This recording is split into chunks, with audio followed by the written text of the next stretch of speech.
नमस्कार, हमारे चैनल में आपका फिर से एक बार स्वागत है। आज बात करेंगे जम्मू कश्मीर से धारा 370 और 35A के हटने के बाद होने वाले परिवर्तनों के बारे में।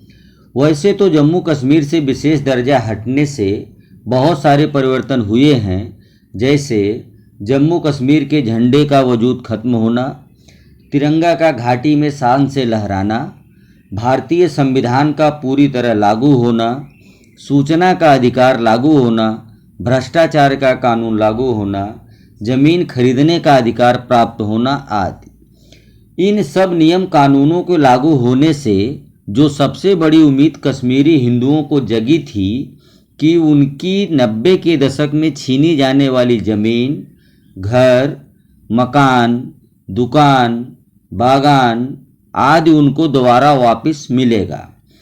जब से जम्मू कश्मीर से 370 और 35A हटा है, तब से बहुत से लोग यह पूछते हुए नहीं थकते थे कि इससे फ़ायदा क्या हुआ है।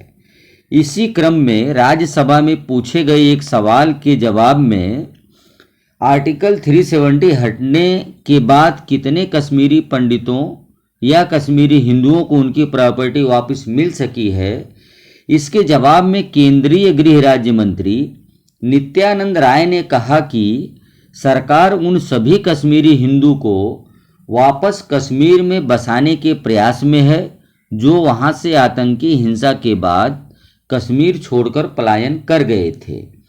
सरकार इन कश्मीरी हिंदुओं को उनकी प्रॉपर्टी भी वापस करवा रही है।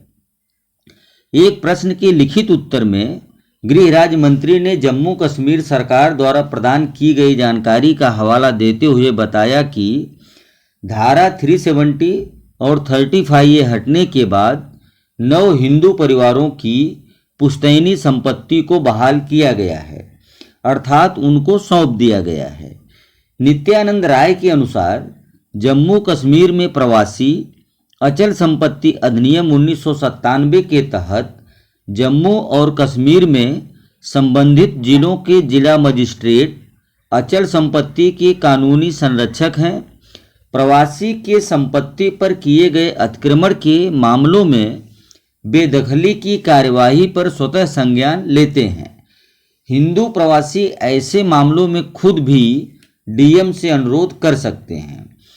उन्होंने बताया कि अनुच्छेद 370 और 35A हटने के बाद कुल 520 प्रवासी हिंदू प्रधानमंत्री विकास पैकेज 2015 के तहत नौकरी के लिए कश्मीर लौट आए हैं। एक दूसरे प्रश्न के उत्तर में गृह राज्य मंत्री ने कहा कि 5 अगस्त 2019 के बाद से अभी तक जम्मू कश्मीर से बाहर के 2 व्यक्तियों ने जमीन खरीदी है।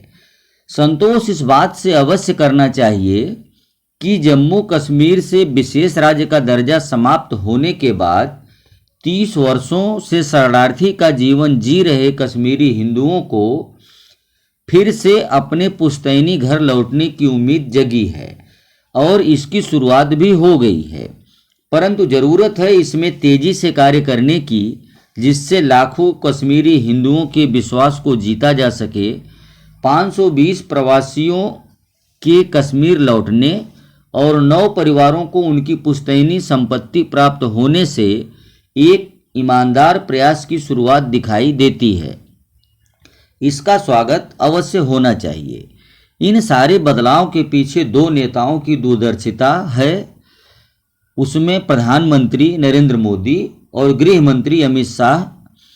आपको अमित शाह का 370 और 35A के समाप्त होने के बिल पर जवाब देते हुए बयान याद होगा, जिसमें POK और अक्साई चिन्ह को भारत का अभिन्न अंग बताते हुए इसके लिए जान देने की बात कही थी।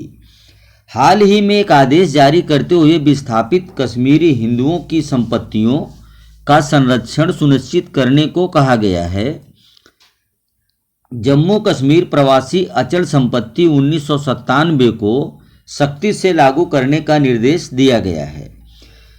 घाटी के सभी 10 जिलों के जिलाधिकारियों को उनकी संपत्ति का सर्वेक्षण और सत्यापन करने को कहा गया है।